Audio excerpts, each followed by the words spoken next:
नमस्कार, मैं हूं दीपाली राणा। आप देख रहे हैं कमोडिटी 360 डिग्री। कमोडिटी बाजार के प्राइस एक्शन स्ट्रैटेजीज पर तो फोकस करेंगे ही, साथ ही बात करेंगे आज की इंपॉर्टेंट खबर की। दरअसल केंद्र सरकार ने कर्नाटक से करीब 96,500 मैट्रिक टन चना खरीदने का फैसला किया है। बजट से ठीक पहले इस तरीके के फैसले को कैसे देखना चाहिए और इससे बाजार और किसानों को कितना फायदा होगा, इस पर हम बातचीत करते हैं। हमारे साथ मौजूद हैं Agri Farmer and Trade Association के general secretary Sunil Baldeva, JVL Agro के डायरेक्टर विवेक अग्रवाल, वहीं प्रतिविन मार्ट के डायरेक्टर मनोज कुमार जैन हमारे साथ हैं, और साथ ही एसएसजे फाइनेंस एंड सिक्योरिटीज के वीपी प्रियंक उपाध्याय बने हुए हैं। लेकिन शुरुआत इसी खबर के साथ करते हैं जो कि एक इंपॉर्टेंट डेवलपमेंट है केंद्र की तरफ से चने खरीदारी की हिसाब से, यानी 2024-25 का जो रबी सीजन है उसमें ये चने की खरीदारी की जाएगी और प्राइस सपोर्ट स्कीम के तहत ये खरीदारी होगी। तो पहले तो इनिशियल कमेंट्स आपके विवेक जी क्या रहेंगे, कैसे देखते हैं इस डेवलपमेंट को और इसकी जरूरत क्यों पड़ी?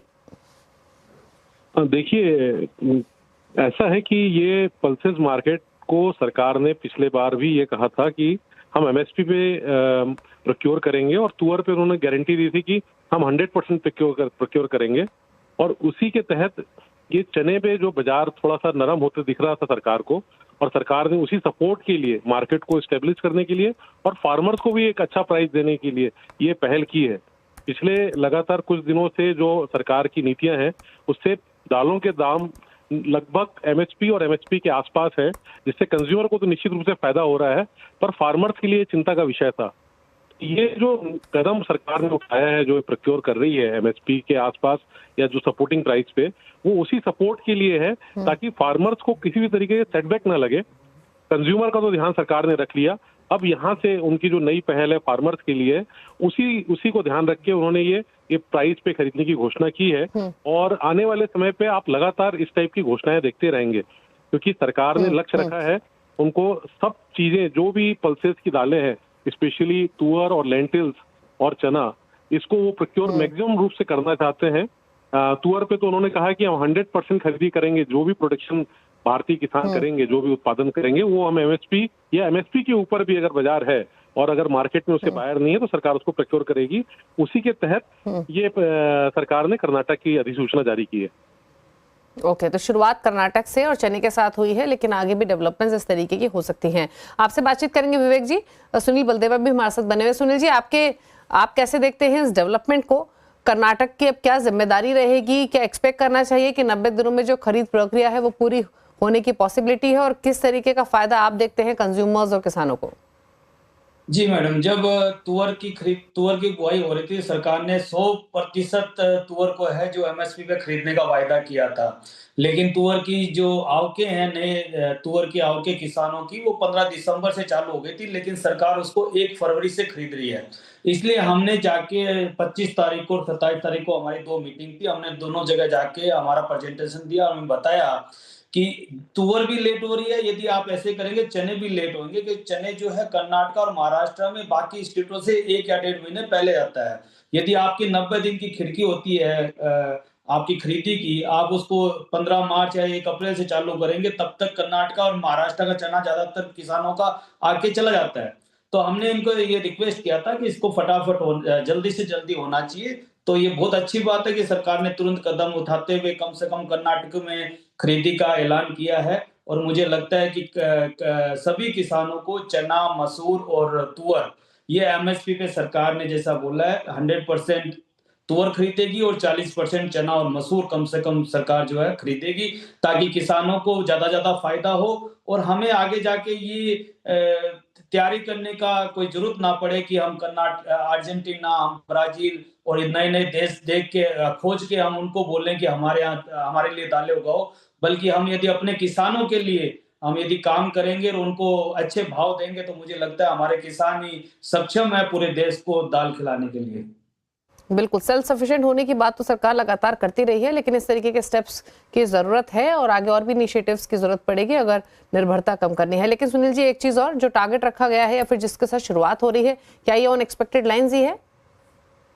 मुझे लगता है ये पिछले सालों के एवरेज को देख के किया गया है, लेकिन कर्नाटका में फसल चूंकि अच्छी है और देसी चने की फसल कई एरिया में अच्छी होने लगी है, तो मुझे लगता है इससे ज्यादा खरीदी की आवश्यकता होगा। जैसे पहले महाराष्ट्र में भी काफी कम चना होता था, लेकिन पिछले 3 साल से बहुत अच्छा चना होता है। तो मुझे लगता है जो चने की बुआई है उसको बढ़ते हुए देख के भी उसकी क्वांटिटी जो है निश्चित की जानी चाहिए। कम से कम 1.5 से पौने 2 लाख टन खरीदी जो है 40% के हिसाब से कर्नाटका में होनी चाहिए।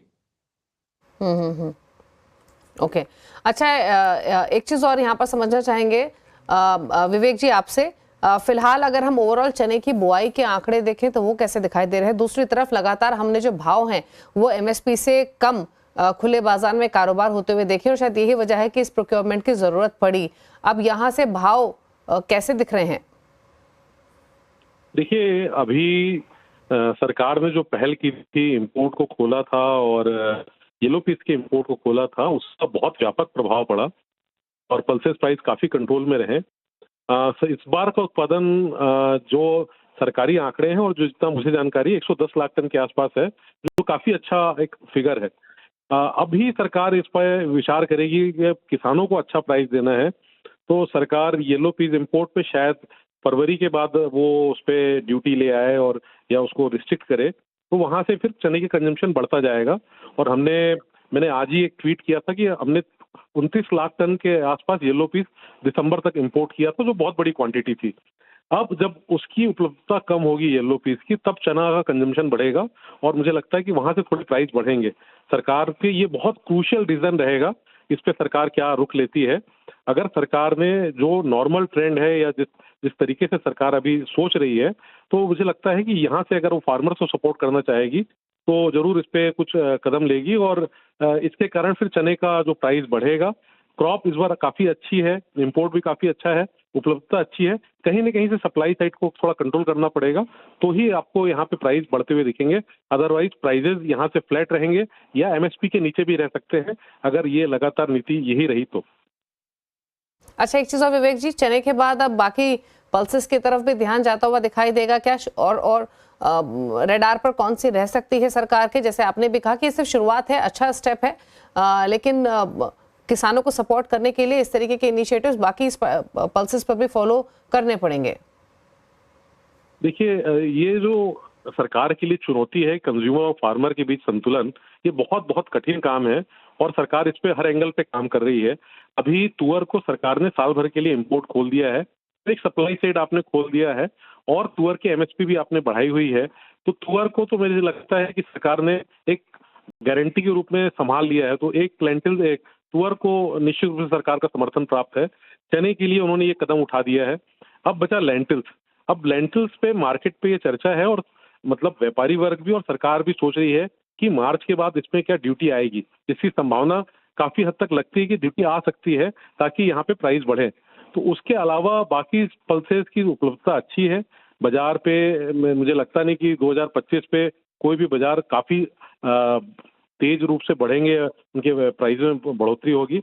Remain market will be silent अगर सरकार कोई ऐसा डिसीजन ना ले जिसपे इंपोर्ट को रिस्ट्रिक्ट किया है कम्प्लीटली। अदरवाइज मुझे लगता है पल्सेस मार्केट इस बार शांत ही रहेंगे, रेंज बाउंड ही रहेंगे, एमएसपी के आसपास ट्रेड करेंगे। सुनील जी, आप कुछ कमेंट करना चाहते हैं इस पर? जी, जैसा कि विवेक जी ने बोला कि तुअर की यहाँ पे बुआई काफी अच्छी थी और तुअर काफी अच्छी हुई है। और तुअर चूंकि मैंने भी जैसे बोला कि कई मंडियों में एमएसपी से काफी नीचे बिक रही है और काफी मंडियों में तो इसके लिए किसानों ने 1 या 2 दिन मंडियां बंद भी रखी कर्नाटका में। तो हमने जाके लेकिन फिर भी सरकार ने इसको 1 साल के लिए इंपोर्ट बढ़ा दिया। तो हमने जाके अपना इसमें पक्ष रखा और बताया कि इसकी जरूरत नहीं है, हमें देश में अभी हमारे पास बहुत तुअर है और हमें तुअर इंपोर्ट की जरूरत नहीं है। और अभी हमें शायद उड़द भी इंपोर्ट की जरूरत नहीं है, जब जरूरत होगी तब हम खोल के कर सकते हैं। लेकिन कंटिन्यू यदि इंपोर्ट आता रहा तो हमें किसानों को भाव नहीं दिला पाएंगे, जिसका एक सरकार ने तुरंत संज्ञान में लिया और उड़द के इंपोर्ट का नोटिफिकेशन सरकार ने अभी रोका हुआ है, अभी तक नहीं आया है और शायद भविष्य में अभी नहीं आएगा जब तक इसकी जरूरत नहीं होगी देश को। ऐसा ही मटर और चने में भी सरकार डिसीजन ले सकती है। लेकिन सुनील जी, जैसे विवेक जी भी मेंशन कर रहे थे, येलो पीस का उन्होंने जिक्र किया, क्या और कुछ पॉलिसी इनिशिएटिव्स लेने की जरूरत है ताकि जो आत्मनिर्भरता है पल्सेस में वो और बढ़े? बजट क्योंकि नजदीक है, बजट से पहले ही एक बड़ी डेवलपमेंट हुई है, क्या एक्सपेक्ट कर रहे हैं ओवरऑल बजट से भी? बिल्कुल।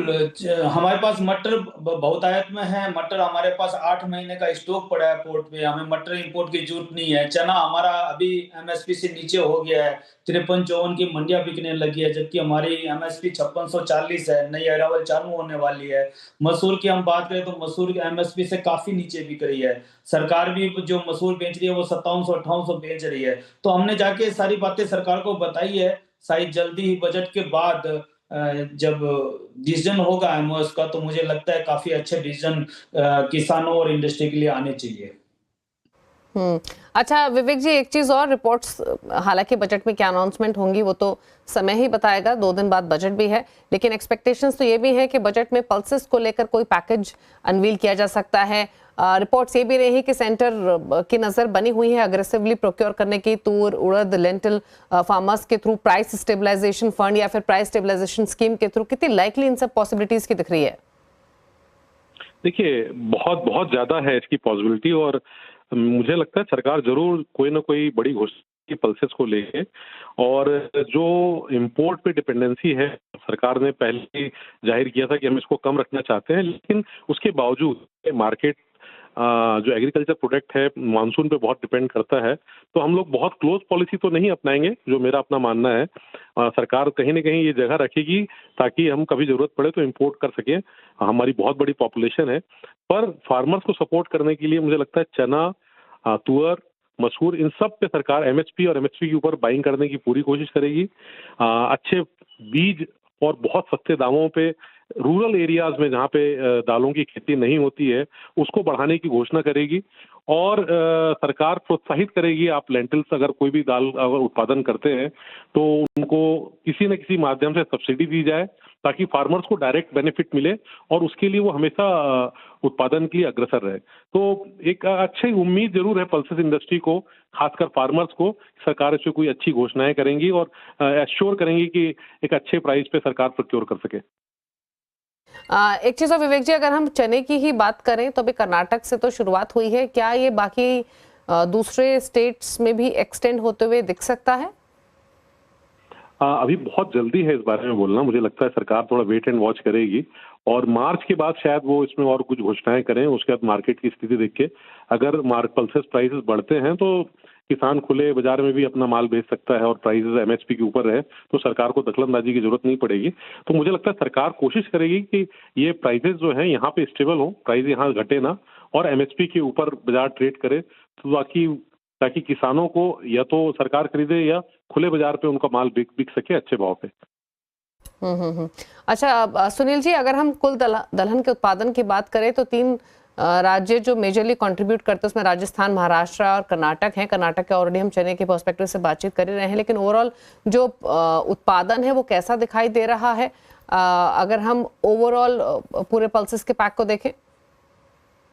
अभी जो है चना, मटर और मसूर का उत्पादन होना है। चने का उत्पादन सरकारी आंकड़ों में भी अच्छा है और वेदर कंडीशन भी काफी अच्छी है। तो एमपी को छोड़ के मुझे लगता है बाकी स्टेट जैसे कर्नाटक, महाराष्ट्र, गुजरात, राजस्थान में फसल संतोषजनक है और अच्छे उत्पादन आने की आशा है।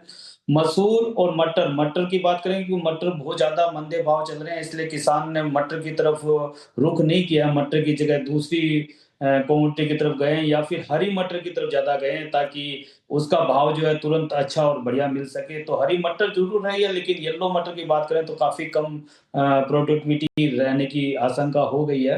और मसूर की बात करें, मसूर सरकार के पास भी बहुत है और फसल भी ठीक आने की उम्मीद है। तो मुझे लगता है वेदर कंडीशन देखते हुए, बाकी सब चीजें देखते हुए काफी फसल जो है संतोषजनक आने की उम्मीद है।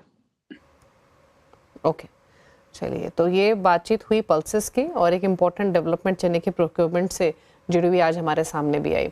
शुक्रिया विवेक जी और सुनील जी आने के लिए शो में, और इस खबर के साथ साथ ओवरऑल पल्सेस पर अपने व्यूज शेयर करने के लिए। मनोज कुमार जैन भी हमारे साथ बने, उनसे भी एक कोई कमेंट ले लेते हैं। मनोज जी, आप कैसे देखते हैं? हालांकि जैसे सुनील जी ने भी कहा कि जो टोटल प्रोक्योरमेंट है वो शायद इससे ज्यादा हो सकता था, लेकिन एटलीस्ट चलो एक स्टेप लिया गया है जो कि एक वेलकम मूव है। कितना सपोर्ट करेगा ये मूव, प्लस ओवरऑल पल्सेस की अवेलेबिलिटी, सिचुएशन, आत्मनिर्भरता के पर्सपेक्टिव से आप कैसे देखते हैं पूरी सिचुएशन? नमस्कार दीपाली जी। बिल्कुल जो कि दोनों कोलिग बता रहे थे, विवेक जी और सुनील जी, की कहीं ना कहीं यह कंज्यूमर को ध्यान में रखते हुए एक प्राइस स्टेबिलिटी के लिए जो है सरकार की तरफ से लिया गया फैसला है। और बिल्कुल इससे फार्मर्स को भी मदद मिलेगी। जहां तक प्रोक्योरमेंट का सवाल है, तो जैसा कि सुनील जी बता रहे थे कि यहाँ पे प्रोक्योरमेंट जो है वो ज्यादा भी हो सकता था। तो अभी यहाँ पे कर्नाटका की क्रॉप का अराइवल स्टार्ट हो रहा है और आने वाले समय में महाराष्ट्र, मध्य प्रदेश और राजस्थान का भी होगा। तो उस समय हो सकता है कि गवर्नमेंट जो कोटा है वो और बढ़ाती हुई नजर आए उत्पादन को देखते हुए। तो एक अच्छा वेलकम स्टेप है और कहीं ना कहीं जो है इससे प्राइस स्टेबिलिटी में भी मदद मिलेगी। और जो फार्मर्स है उनको भी कम से कम न्यूनतम सपोर्ट प्राइस जो है मिलती हुई नजर आएगी, जहां तक पल्सेस का सवाल है। तो उम्मीद है आगे और इस तरह के स्टेप्स जो है गवर्नमेंट की तरफ से लिए जाएंगे, ताकि जो हम आत्मनिर्भर होने की बात कर रहे हैं पल्सेस में, तो वो जो हमारा मिशन है वो पूरा होता हुआ नजर आएगा। तो निश्चित रूप से एक वेलकम स्टेप है और इससे कंज्यूमर और फार्मर्स दोनों के लिए जो है हम कह सकते हैं कि विन विन सिचुएशन रहेगी। ओके। और साथ ही मनोज जी, प्राइसेस पर क्या राय है आपके, ओवरऑल पल्सेस पर? जहां तक पल्सेस के प्राइजेस का सवाल है, तो हमारा मानना है कि अब यहाँ पे जो अराइवल्स के सीजन स्टार्ट हो जाएंगे और जिस तरह से तुअर में इंपोर्ट को 1 साल के लिए बढ़ाया गवर्नमेंट ने, और अब यहाँ पे जो है एमएसपी पे खरीद होने की बात हो रही है, तो एक दायरा बना रहेगा। क्योंकि यहाँ पे उत्पादन इस बार जो है बेहतर है, काफी सारे जो पल्सेस है उनका रबी सीजन का। तो कोई बड़ी तेजी नहीं रहेगी, एक दायरे का ही मार्केट यहाँ पे बना रह सकता है अगले 2 से 3 महीनों के लिए। ओके, चलिए बात हुई ओवरऑल पल्सेस के। रुकने के साथ एक ब्रेक के लिए, ब्रेक के उस पर फोकस करेंगे स्ट्रैटेजीज पर। तो वापस आते हैं। कमोडिटी 360 डिग्री फटाफट से प्राइस एक्शन आपके सामने लेकर आते हैं। हालांकि कोई डिसाइसिव मूव्स आज के कारोबार में देखने को नहीं मिल रहे हैं किसी कमोडिटीज में। बेस मेटल्स में थोड़ा बहुत एक्शन एल्यूमिनियम में देखने को मिल रहा है आज के सेशन में। सोने चांदी में एक दायरे में ट्रेड होते हुए दिखाई दे रहा है। कच्चा तेल हल्की बढ़त दिखा रहा है आज के कारोबार में। एग्री कमोडिटी बास्केट पूरा ही थोड़ा सॉफ्ट ही ट्रेड कर रहा है। लेकिन अपॉर्चुनिटीज कहाँ है ट्रेडिंग की, इससे शुरुआत कर लेते हैं। हमारे साथ मनोज कुमार जैन और प्रियंक उपाध्याय बने हुए हैं। Priyank, good evening. बताइए पहले तो आपके ट्रेड्स कौन से रहेंगे? Good evening. आज हमारी पिक बुलियंस में रहेगी। सिल्वर में कंडीशनल बाय रहेगा। 90,700 के ऊपर अगर सस्टेन करता है तो बाई किया जा सकता है। 89,500 स्टॉप लॉस रहेगा। 92,500 के टारगेट्स रहेंगे। वहीं दूसरी पिक हमारी बेस मेटल कॉम्प्लेक्स से रहेगी कॉपर में। फरवरी कॉन्ट्रैक्ट में बाई की सलाह रहेगी अराउंड 822 के आसपास। 816 का स्टॉप लॉस रहेगा। 834 के टारगेट्स रहेंगे। ओके, मनोज जी, आपकी ट्रेडिंग स्ट्रेटेजीज क्या होंगी? यहाँ पर लेड फरवरी वायदा में 180 के स्तर पे सेल की रणनीति बनाना चाहिए। 181.50 के स्टॉप लॉस से, और लक्ष्य यहाँ पे 177 तक के रखे जा सकते हैं। वहीं एग्री पैक में कॉटन सीड ऑयल केक का जो फरवरी कॉन्ट्रैक्ट है, वहां पे 2670 के स्तर पे बाय की सलाह रहेगी। स्टॉप लॉस 2650 का रहेगा और लक्ष्य यहाँ पे 2710 के रहेंगे। ओके, अच्छा, कच्चे तेल पर आपकी राय क्या है? प्रियंका, अब इन स्तरों से हमने एक तेजी बनते हुए देखी ट्रंप के एडमिनिस्ट्रेशन संभालने से पहले, उसके बाद एक रिएक्शन भी आया और अब फिलहाल जितनी तेजी से बढ़ा था उतना नीचे तो नहीं आया है, लेकिन अभी भी एक दायरे में ट्रेड कर रहा है फिलहाल। अभी तो बढ़ा था आज के सेशन में। क्या व्यू है कच्चे तेल पर इन स्तरों से? कच्चे तेल में यहाँ से जो रिबाउंड दिख रहा है हमें, 73 और डॉलर्स अभी ट्रेड कर रहे हैं WTI में। मुझे लगता है कि एक पुल बैक आ सकती है, क्योंकि हमने ऑलरेडी एक करेक्शन आता हुआ देखा। $80 से ऑलमोस्ट ये 72 73 के जोन्स तक करेक्ट हो चुका है। तो यहाँ पे अभी एक सपोर्ट जोन्स है। MCX की अगर मैं बात करूँ तो 6250 6200 ये एक सपोर्ट दिखता है। तो ये होल्ड होता हुआ दिखता है हमें, और यहाँ से एक बार 100-150 पॉइंट्स का अपसाइड रैली टुवर्ड 6480 6500 तक आ सकती है। ओके, और बेस मेटल पैक पर अगर नजर डालें तो एल्यूमिनियम पर मनोज जी आपकी राय क्या रहेगी? ओवरऑल बेस मेटल पैक में थोड़ा प्रेशर देखने को मिल रहा है। यहाँ पे दो चीजें, एक तो जो चाइना के जो मैन्युफैक्चरिंग PMI के नंबर्स है वो जनवरी में गिरकर फिर एक बार 49.1 पे आते हुए नजर आए हैं। दूसरा, वहां पे जो इंडस्ट्रीज, जो मैन्युफैक्चरिंग इंडस्ट्रीज है, उनके जो नंबर्स है वो लगातार तीसरे साल खराब आ रहे हैं। साथ ही यहाँ पे डॉलर इंडेक्स में फिर एक बार निचले स्तरों से रिकवरी देखने को मिल रही है। तो कहीं ना कहीं एक प्रेशर जो है यहाँ पे बना हुआ है। चाइना में लूनार न्यू ईयर हॉलीडेज के चलते भी डिमांड के कंसर्न्स है। तो हमारा मानना है कि ओवरऑल बेस मेटल पिक में ये वीक थोड़ा प्रेशर रह सकता है। नेक्स्ट वीक से जब चाइना वापस लौटेगा तो फिर वहां पे रिकवरी की संभावनाएं बनती हुई नजर आएगी। तो अभी यहाँ पे बाइंग जो है बेस मेटल पैक में अवॉइड करना चाहिए। ओके, कॉपर पर हालांकि प्रियंका आपने एक ट्रेड सजेस्ट किया है, लेकिन आप कैसे देखते हैं ओवरऑल पैक को? ओवरऑल बेस मेटल कॉम्प्लेक्स मुझे लगता है कि साइडवेज से कंसोलिडेशन का फेस आ सकता है, क्योंकि हमने एक ऑलरेडी रैली कॉपर के प्राइसेस में देखी है। अगर 790 से ऑलमोस्ट 840 तक का एक रैली देखा है। अभी प्राइसेस कंसोलिडेशन मोड में है, बट मेरा मानना है कि अभी भी ये base metals medium term structure bye on dips का दिखता है। तो यहाँ पे शॉर्ट टर्म में जो भी करेक्शन आती है उसमें buying on lower level suggested है। तो इसलिए लोअर लेवल्स पे अगर करेक्शन पे मिलता है कॉपर पे बाई किया जा सकता है फरवरी कॉन्ट्रैक्ट में। ओके, अच्छा मनोज जी, सिल्वर पर आपकी राय क्या रहेगी?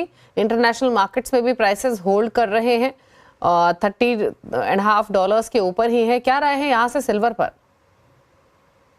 सिल्वर का जो ट्रेंड है वो एक ही बहुत ही सीमित दायरे में बना हुआ है, और जो रेंज है इंटरनेशनल मार्केट में अगर बात करें तो 29.50 से $31 का बना हुआ है, और भारतीय बाजारों में जो रेंज है वो 89,000 से 92,000 का है।